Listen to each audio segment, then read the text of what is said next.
All right, welcome to Smokey Approved Korea. I'm your boy Jurnalist, and on this one, we are back for some more Boy City Magazine. But before we jump into that, thank you, one boy, for having this video. This one is how BTS changed Tiny Desk Desk concerts. But give an update of where I have been and what's going on. My sister came back into town for a second time in 2 months, so that kind of threw off my schedule. And then I had a show, and then I've just got booked for another show. So we had a sold out show last Friday, was my show, and then I just got booked for another show this Friday, and then we're booked for another show, another sold out show Saturday of this upcoming week, and then on the 10th, I have a show in Brighton. On the 11th, I have a show back in Glasgow. And then I have another show on the 18th, and then another show on the 25th. So the shows are coming and it's going well, but it's also kind of shooting a hole in my schedule. So the next time my sister says she wants to come out, I might have to tell her no because I need to stay on top of doing the YouTube.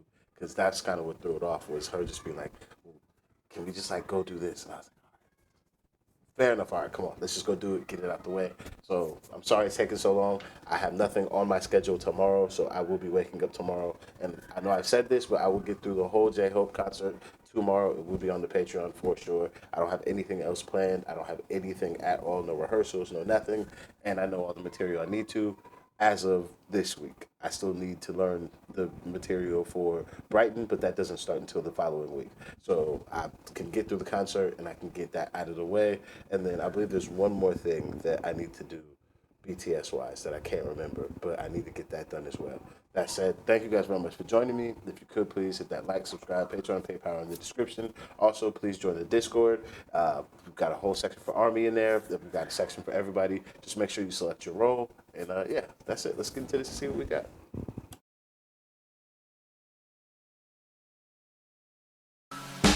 In 2008, NPR host Bob Boylan and music editor Stephen Thompson left the popular South by Southwest festival disappointed. The loud crowd noise didn't allow them to hear the music of folk singer Laura Gibson properly, so they joked about having her perform at their office, behind the host's desk. Eventually, they made it happen, and the Tiny Desk concert series was born. It initially started as a way to give a small independent artist a platform where they could be heard, but a year later in 2009, a big name reached out to them, Tom Jones. So they decided to welcome big artists as well. That's The moment the product became corrupted, that moment. And I like Tom Jones, don't get me wrong. Not unusual to be heard with anyone. True. However, and he's from Wales. But when the product is supposed to be something that highlights independence and up and comers, and you let legacy acts touch it, you sold out for the money and for visibility, or just for visibility. Regardless, you've broken the formula. And do we get amazing performances now? Sure, but like what it was meant for, it does not get meant for. It does not get used for that ever at all anymore. Like you must be somebody of note to be able to make it on Tiny Desk. Versus there's people that had early day Tiny Desk that nobody knew about until they got a Tiny Desk, and that's the version I really like. how they got their first viral performance, T-Pain's Tiny Desk concert. From this point on, a lot of big artists started participating, making the series one of the most popular music shows in the country. Many compare the current relevance of Tiny Desk concert to the one of the MTV Unplugged series during the 90s. The show's format is one of the most popular in pop culture right now. However, only a couple years ago, Tiny Desk was really a big American show. They did have a lot of international artists, but this didn't lead to international franchises or an international audience. That was until 2020 changed the show's format, with a little help from BTS.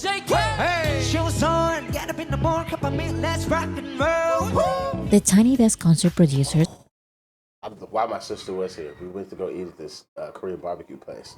And I've now been in these fucking purple streets for so long that I walked in, I was like, oh, that's the gang playing. And then they just kept playing records. I was like, oh, they got a little BTS like playlist going. But I was just very shocked to myself. I was like, oh, I can know their songs now. Or I can be like, I know that voice like 100%. Like, I'm not tripping. I know that I've heard that song. And I know who it is singing that song. So I was like, what the hell? She's like, you really be listening? I was like, yes, I'm telling you. Niggas got records. have been inviting international artists to their show for a long time, and they've revealed that they have invited BTS for years. The show's producers even suggested moving the desk, so the 7 of them could be more comfortable, even allowing them to dance if they wanted to. During these years of invitations, the show had some very famous guests, but year after year, the BTS Tiny Desk concert didn't happen. In my opinion, this makes sense. From 2017 to 2019, BTS's schedule was completely packed. Let's just forget about packed schedule for a moment and look at cost of nothing. What do they pay? What does Tiny Desk pay?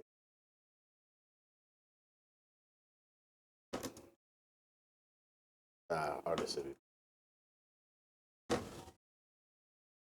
The NPR Tiny Desk are purely promotional, and artists are not compensated for their performances or travel. Here's more details.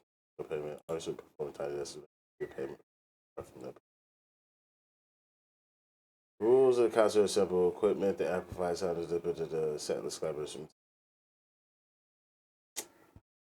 I just find this hard to believe. Because like maybe the payment's not direct, but like how much of the ad revenue are they keeping then? If I'm not getting paid directly and I see no ad revenue, is NPR actually worth it? I don't know. So they had to carefully prioritize. The invitations they did accept were from big events, mostly recognized and broadcast around the world. And as popular as the Tiny Desk concerts were becoming in the US during this time, BTS simply didn't have the time for a show that most international audiences didn't know existed. This was until the pandemic started. In 2020, BTS could not travel outside of South Korea, so their projects could only be promoted through pre-recorded performances they sent internationally. This was the reason why BTS started accepting a lot of invitations they've been rejecting for years. They finally agreed to perform at BBC Radio 1, MTV Unplugged, the VMAs, and of course, Tiny Desk concert. Because this was during the pandemic, BTS participated in a special version of the show titled Tiny Desk Home Concert, in which the artists tried to capture the same unplugged environment at their homes. And because a lot of people around the world were stuck at home. But in this pandemic, and at least how I've heard about how the pandemic worked for people in the UK, there's a lot of people that I'm not related to in my house with us singing out of our mouths where germs and that can be like transferred. I'm just, was this allowed? Or people just breaking the rules to make content? Home during the pandemic, 2020 became one of the biggest years in Tiny Desk history, not just in the US but globally. So BTS's performance, along with other Tiny Desk home concerts, rapidly entered the channel's top 10. I believe that one of the reasons why BTS's performance stood out among other Tiny Desk home concerts is because it felt closer to a regular Tiny Desk concert. So it was not just a popular BTS performance that fans don't even remember what it was for. BTS made it easier to associate this performance with the show, and this was something that not a lot of artists could fully replicate. To do this, BTS performed with a live band at the record store Vinyl and Plastic in Seoul. They performed 3 songs that somehow told a very specific story about the world's situation. The first song was what I consider the escape. In 2020, most popular songs were lighthearted and not too serious, and many associated this with a phenomenon in music known as recession pop, which happens during times of economic crisis. Recession pop happened for the first time in 2008.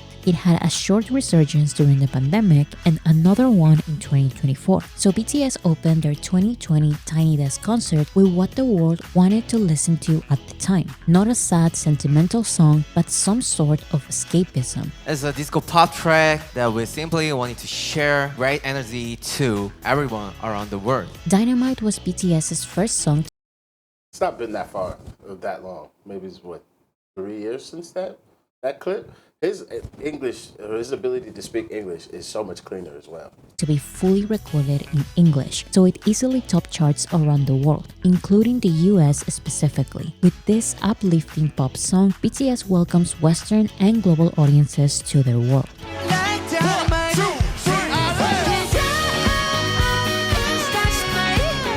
After Mr. Dynamite, BTS doesn't completely address the elephant in the room, but they hinted. While still maintaining an upbeat tone, they sing about the stressful reality. BTS' Save Me, released in 2016, is about feeling trapped in a dark place. So they ask someone to please reach out their hand and save them.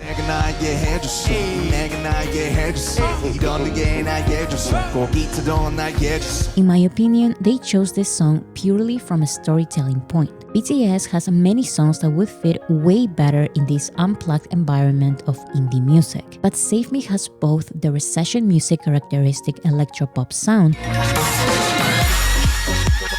and lyrics that express the feeling of hopelessness that the world was feeling. This was the perfect transition to the third and last song. Spring Day was the song that surprised Tiny Desk creator Stephen Thompson the most. He wrote, "Spring Day seemed especially true to BTS's hopeful nature. Introduced with a few optimistic words from rapper and singer RM, the song reflects on a need to wait out hard times, even as the weight of present-day pain feels oppressive." Released on the last day of a grim season, Spring Day provides a nice reminder of what awaits us on the other side. We just have to get through fall and winter first.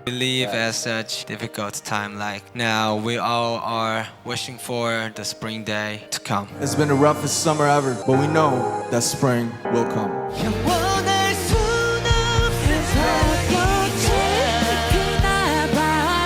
So the relevance of BTS's Tiny Desk concert was not just their participation, it was also the stage. The introduction of BTS's more laid-back side to mainstream audiences, the track list, and the explanation BTS gave of the track list. All of this makes the performance easy to remember, and of course, extremely popular.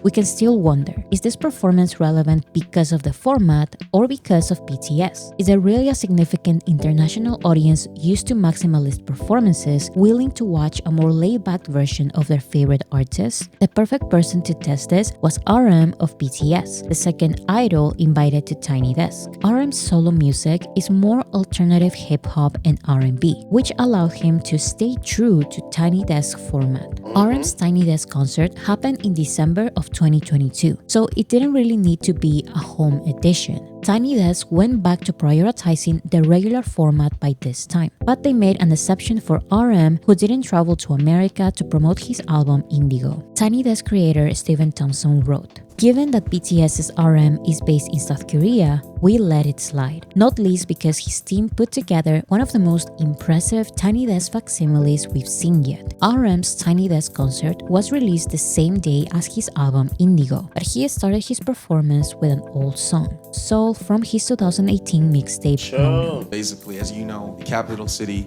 which is my second hometown in Korea. Seoul is the city that I spent the most time since I started music, so I just always been wanting to make a song about Seoul. 똑같은 잿빛 표정. 아니 나는 내가 두려워. 이미 널 보가 돼버린 거든. Then RM performs two songs from his album Indigo, Yoon, which originally features the Queen of Neo Soul Erykah Badu, and Still Life, which features Anderson .Paak. Next song would be first track of the album Indigo. I don't know if y'all know, but Auntie Erica is putting out an album produced by a massive hip-hop producer. His name is Alchemist. I don't know if you know who this person is, but he's a really, really good producer, and those two together making an album, jeez, I look forward to that. Indigo. It's about the Korean painter Yoon Hyung-gun that I have the biggest respect art industry. He was always saying that you should firstly be a human before you do some art or do something. So the song is inspired by his lifelong message, and when you see the cover of the album, you could see his painting. I wanna be a human before I do some art. It's a cool world, but it's gonna be my part. It's a number 2, track 2 out of this album, and it's called Still Life. So I wrote this song actually out of the museum, so a lot of paintings were titled Still Life, and I felt really strange. The flower as a model of the painting is, dead like a century ago, but it's, still alive in the painting by the painters themselves. So they gave the birth, actually the eternal birth or life to the flowers by painting. I'm still alive, but I'm moving. Just look now, going forward. Yo, 멈추지 않은 정물. Although the Tiny Desk producers were very insistent on having RM on the actual desk in Washington, D.C., the performance was a success. There was a significant international audience willing to watch this format. So after years of having occasional specials for international artists, NPR launched their first official international series, Tiny Desk Korea. Good Tiny Desk. Good Tiny Desk. Good Tiny Desk. NPR joined the Korean telecommunications and media company LGU Plus to create Tiny Desk Korea. The first promotion teaser was released in August 17 of 2023 with the slogan "Tiny but not so tiny concert," a phrase RM said on BTS's Tiny Desk concert. Everyone could also enjoy a tiny but not so tiny concert. The first list of performers included V of BTS. His performance was the only one to be released simultaneously on NPR's music regular channel and the brand new Tiny Desk Korea channel. This gave visibility to the previously released videos of smaller Korean artists and made audiences aware of the new show's format. V of BTS was the perfect artist to have this big premiere. His entire debut album Layover was Banger. R&B, jazz, and neo-soul, so he had an 8-member session band performing with him, including 3 backup vocalists. Although the entire album was a perfect fit for this style of performance, V chose the pre-release single Love Me Again, the main single Slow Dancing, and the B-side For Us. NPR and Tiny Desk producers How For Us is a B-side I'll never understand. That's a motherfucking tune. Soraya Mohammed wrote, Love Me Again starts the set with a catchy hook and steamy verses sung in Korean. You don't have to understand the language to feel the regret and loss. 예전으로 천천히 make it feel better, you make it forever. V keeps the romantic mood going with an up-tempo R&B vibe on Slow Dancing.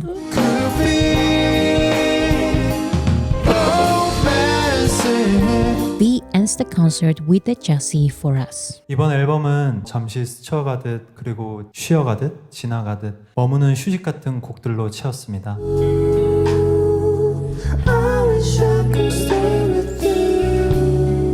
After V's performance, many artists popular in South Korea joined the list of Tiny Desk Korea performers, and only 7 months after the beginning of the series, NPR partnered with the Japan Broadcasting Corporation, or NHK, to launch the second international series, Tiny Desk Concerts Japan. The series was launched with a strategy similar to Tiny Desk Korea. The list of artists part of the big premiere of Tiny Desk Concerts Japan included a big recognizable artist. His performance was published on the NPR Music Channel, which brought attention to other performances at the NHK World Japan Channel.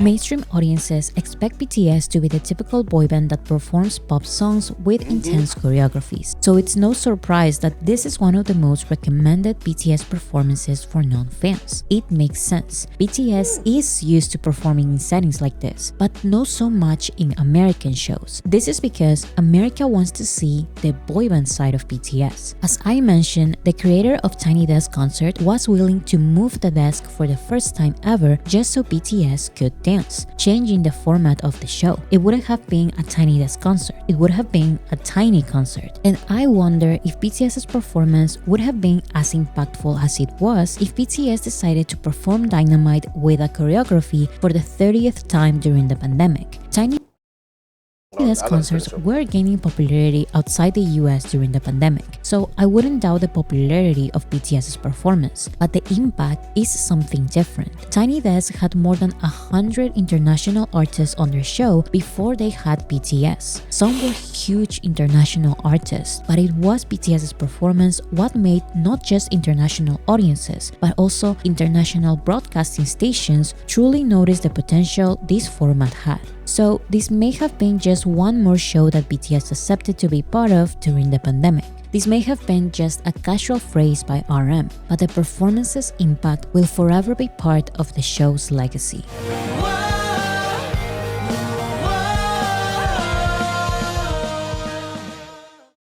I said the point I have of if they had have done choreography to Dynamite, would it have been as impactful? And I would say no. And it's a thing that I've learned from when you're on stage, especially as a rapper, that you don't have like choreography and stuff for. Standing still and really projecting and going through the motions of what you're trying to convey, like lyrically, like without doing a whole bunch of like flailing the arm around like I'm a rapper shit, like just standing there, just like speaking through the microphone. That I feel like sometimes can really capture the tone of a performance and the song that you're trying to perform at the time. And when you do that and you feel comfortable enough to actually just perform the lyrics and not do anything else, like don't do any choreography, don't do any of that stuff, sometimes it helps sell a song to an audience that typically probably wasn't looking to buy. But now that you've done so, it's like, whoa, there's a deeper layer to this music than you just get up and shake your ass to it and then like, okay, I'm supposed to like it versus you're singing a song that most of us use as escapism and love the choreography because it's so fun. And you've turned that into kind of like a ballad of sorts, but through performance and less of like the change in the music, if that makes sense. I hope this is making sense. But I think that's why that performance at least struck a more of a chord is because they just sat in the song and just gave you the record. And doing that sometimes really helps push the music to people that get distracted by all the dancing and the glitz and glamour and all the extra shit that comes with being a K-pop person. I think that's probably the thing I would say has helped the record, or excuse me, the Tiny Desk performance be so impactful for people to see.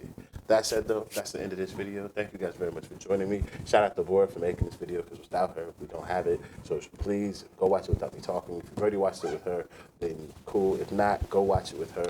If you're not already liked and subscribed on her channel, go make sure you do that. And then if you're not on mine, please do so as well. That's it for me. I'll see you guys first thing tomorrow.